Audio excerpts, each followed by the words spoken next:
হ্যাঁ চাচি, আমি তো এই বাড়ির বেতন ছাড়া বাবুর্চি। তোরে না বললে কারে বলবো রে বাবা? তুই এই বাড়িতে না থাকলে তো ঈদের মজাই হবে না। কোনো হেল্প লাগবে মা? আরে না না, তুই দূরে থাক, যা যা। হ্যাঁ, আবার শুরু করলা। তোর কিচ্ছু করতে হবে না।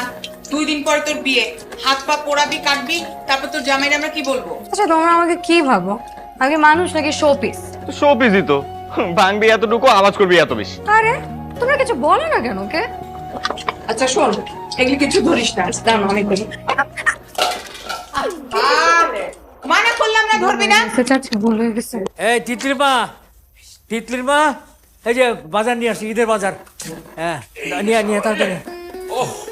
পুরা বাজার ঘুরা ঘুরা যা যা চাইছো এই সব কিছু নিয়ে। তোরা দুই ভাই এখনো বাজার করস? হ্যাঁ, তা আবার ঈদের বাজার, রীতিমতো তো যুদ্ধ করা। আম্মা, ঈদের বাজারে গিয়ে যুদ্ধ না করলে ঈদ মনে হয় না। এই নেও না কে? এই আসুন।